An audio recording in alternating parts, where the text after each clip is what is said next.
नमस्कार विद्यार्थी मित्रांनो, स्वागत आहे तुमचं मराठी स्कॉलर सिरीज या आपल्या यूट्यूब चॅनलवर. चला तर आज आपण पाहणार आहोत उद्याचा जो तुमचा पेपर असणार आहे सामाजिक शास्त्रामधील भूगोल या विषयाचा, तो नेमका कसा असणार आहे आणि कोणते प्रश्न तुम्हाला पेपरमध्ये येणार आहेत. ते 100%चे क्वेश्चन येणार आहेत. तेच क्वेश्चन मी आज तुम्हाला सांगणार आहे. त्यामुळे हा व्हिडिओ कुठेही स्किप न करता शेवटपर्यंत नक्की बघा, कारण कालचा जो आपला पेपर होता इतिहास व राज्यशास्त्राचा, त्यामध्ये मी तुम्हाला जे क्वेश्चन परवा सांगितले होते तेच क्वेश्चन तुम्हाला आलेले होते. त्यामुळं हा पेपरसुद्धा मी तुम्हाला तसंच सांगणार आहे. त्यामुळं हा व्हिडिओ शेवटपर्यंत आणि लक्षपूर्वक बघा. चला तर आता सुरुवात करूया. सुरुवातीला आपण सूचना समजून घेऊयात. तर पहिली सूचना आहे ती म्हणजे सर्व प्रश्नकृती सोडवणे आवश्यक आहे. त्याचबरोबर उजवीकडील अंक पूर्ण गुण तुम्हाला दर्शवत असतील. त्याचबरोबर तिसरी सूचना आहे ती म्हणजे प्रश्न क्रमांक 4 साठी पुरविण्यात आलेल्या भारताच्या नकाशा आराखड्याचा वापर करून तो मुख्य उत्तरपत्रिकेस तुम्हाला जोडायचा असणार आहे. त्याचबरोबर पुढची सूचना आहे ती म्हणजेच प्रश्न क्रमांक 6 साठी पुरविण्यात आलेला आलेख कागदाचा वापर करून तो मुख्य उत्तरपत्रिकेस तुम्हाला जोडायचा असणार आहे. तर लक्षात असू द्या, तुम्हाला जे आराखड्यानुसार जे नकाशे किंवा आलेख पेपर दिलेला असेल तो तुम्हाला मुख्य उत्तरपत्रिकेस व्यवस्थित जोडायचा असणार आहे. त्यानंतर पुढची महत्त्वाची सूचना आहे ती म्हणजे नकाशा काढण्यासाठी पेन्सिलचा वापर करण्यास परवानगी दिलेली आहे.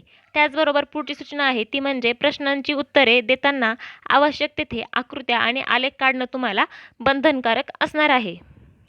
त्याचबरोबर पुढची आणि महत्त्वाची सूचना म्हणजे प्रश्नाची उत्तरे तुम्हाला निळ्या किंवा काळ्या शाईच्या पेनानेच लिहायची असणार आहेत. ती तुम्हाला पेन्सिलने लिहायची नाही आहेत. त्याचबरोबर शिस पेन्सिलचा वापर करण्यास हरकत नाही. त्याचबरोबर रंगीत पेन्सिलचा उपयोग आकृत्या किंवा आकृत्या आराखडे नकाशा कार्य इत्यादीसाठी तुम्ही करू शकतात. त्यानंतर पेन्सिलने लिहिलेली उत्तरे ग्राह्य धरण्यात येणार नाहीत. म्हणजेच तुम्हाला आकृत्या किंवा नकाशा तुम्ही पेन्सिलने काढू शकता, परंतु जी तुम्हाला प्रश्नांची उत्तरे लिहायची असतात त्या ठिकाणी मात्र तुम्हाला निळ्या किंवा काळ्या रंगाच्या शाई पेनचाच वापर करायचा असणार आहे. तर बघा, अशा प्रकारचा पहिला प्रश्न असेल की दिलेल्या पर्यायापैकी योग्य ते पर्याय निवडून विधाने पूर्ण करावं, उत्तरपत्रिकेत ती पुन्हा लिहा. या ठिकाणी तुम्हाला जे विधान दिलेले आहेत ते पूर्ण लिहायचं असणार आहे आणि त्याच्या खाली त्याचं जो उत्तर असणार आहे तो पर्याय क्रमांक आणि ते पूर्ण उत्तरसुद्धा लिहायचं असणार आहे. त्याचबरोबर दुसरा जो प्रश्न असणार आहे तो म्हणजेच योग्य जोड्या जुळवा. आणि या ठिकाणी तुम्हाला अशा जोड्या जुळवायच्या नाही, तर तुम्हाला अगोदर स्तंभ लिहायचा आहे, त्यानंतर मध्ये तुम्हाला उत्तरे लिहायची असणार आहे जी असणार आहेत ब स्तंभातली ती, आणि त्यानंतर तुम्हाला ब स्तंभ हा लिहायचा असणार आहे. अशा रेषा मारून तुम्हाला जोड्या या लावायच्या नसणार आहेत. त्यानंतर पुढचा प्रश्न असेल की एका वाक्यात उत्तरे लिहा आणि कोणतेही 4 तुम्हाला या ठिकाणी उत्तरं लिहायचे असतील. त्याचबरोबर पुढचा जो प्रश्न असेल तो म्हणजे बघा, यातील प्रश्न आहेत ब्राझीलमधील पर्जन्य छायेच्या प्रदेशाला कोणत्या नावाने संबोधतात? तर अवर्षण चतुष्कोण. त्यानंतर ब्राझीलमधील लोकप्रिय खेळ कोणता? तर फुटबॉल. त्याचबरोबर भारतातील क्षेत्रफळाच्या दृष्टीने सर्वात मोठे राज्य कोणते? तर राजस्थान. त्यानंतरचा पुढचा प्रश्न असेल तो म्हणजे भारताची प्रमाणवेळ कोणत्या रेखावृत्तावरून निश्चित केली जाते? आणि शेवटचा प्रश्न असा असेल की भारतातील शेती ही मुख्यत्वे कोणत्या प्रकारची आहे? तर ती निर्वाह शेती आहे. त्यानंतर पुढचा प्रश्न असेल की तुम्हास पुरविलेल्या भारताच्या नकाशा आराखड्यात पुढील घटक दाखवा, तसेच त्यांचे नावे द्या व चिन्हांची सूची तयार करा. तर या ठिकाणी तुम्हाला कोणतेही 4 ज्या ठिकाणं असणार आहेत ते तुम्हाला त्या नकाशामध्ये दाखवायचे असणार आहेत आणि ते दाखवल्याच्या नंतर ते तुम्ही कोणत्या खुणेने दाखवलेले आहेत त्याची तुम्हाला सूची तयार करायची असणार आहे.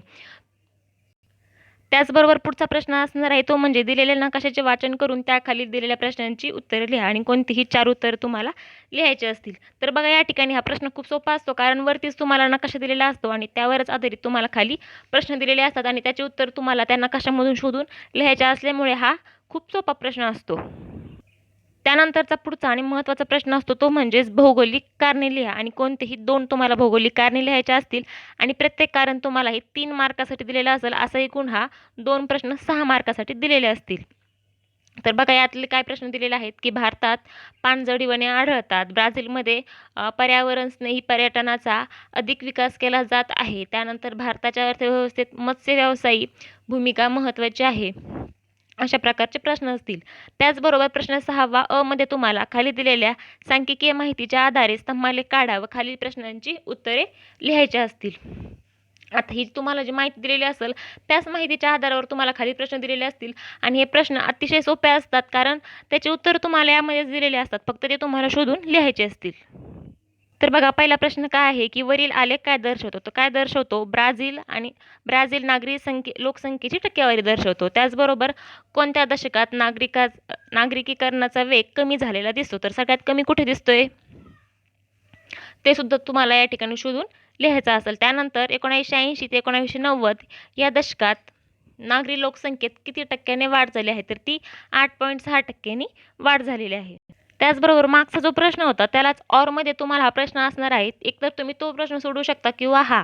तर बघा, दिलेल्या आलेखाचे वाचन करून त्याखाली दिलेल्या प्रश्नांची उत्तरे लिहायची. या ठिकाणी तुम्हाला आलेख दिलेला असेल आणि त्या आलेखावर आधारितच तुम्हाला या ठिकाणी प्रश्न विचारलेले असतील. तर बघा, 2016ला भारतातील सरासरी आयुर्मान किती? तर बघा, या ठिकाणी आता 2016ला भारतातील सरासरी आयुर्मान हे 68 होतं, बरोबर. त्यानंतर 1990मध्ये ब्राझीलमधील सरासरी आयुर्मान भारतापेक्षा कितीने जास्त आहे? तर बघा, 1990मध्ये भारतातील आयुर्मान हे ब्राझीलपेक्षा कितीने जास्त आहे ते तुम्हाला याची वजाबाकी करून उत्तर काढायचं असेल. त्याचबरोबर 1980मधील भारतातील सरासरी आयुर्मान हे ब्राझीलमध्ये कोणत्या वर्षी होते? हे सुद्धा तुम्हाला या ठिकाणी शोधलं तर लगेच सापडतं. तर अशा प्रकारचे प्रश्न असतील, अतिशय सोपे असतील आणि त्याचे उत्तरसुद्धा तुम्हाला त्या आलेखावरूनच लिहायचे असतील. त्याचबरोबर पुढचा आणि शेवटचा प्रश्न असेल तो म्हणजेच खालील प्रश्नांची सविस्तर उत्तरे लिहा आणि कोणतेही 2 तुम्हाला या ठिकाणी सविस्तर उत्तरे लिहायची असतील. तर बघा, या ठिकाणी तुम्ही क्षेत्रभटीत सहभागी होणार असाल तर कशी तयारी कराल? हा प्रश्न बऱ्याच वेळेस आलेला आहे.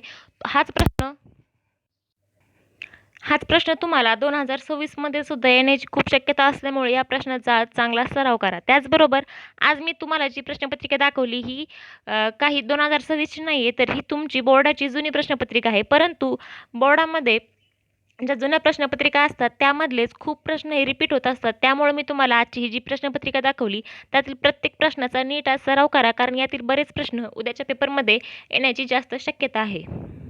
तुम्ही आपला कालचा इतिहास व राज्यशास्त्राचा पेपर बघितला असेल तर त्यामध्ये खूप प्रश्न रिपीट झाले होते, कारण मी तुम्हाला जी प्रश्नपत्रिका दाखवली होती त्यामधलेच खूप प्रश्न आलेले होते. त्याचबरोबर आता जी ही मी प्रश्नपत्रिका दाखवली यातील सुद्धा बरेच प्रश्न उद्याच्या पेपरमध्ये येण्याची शक्यता असल्यामुळे याचा आज नीट व्यवस्थित सराव करा.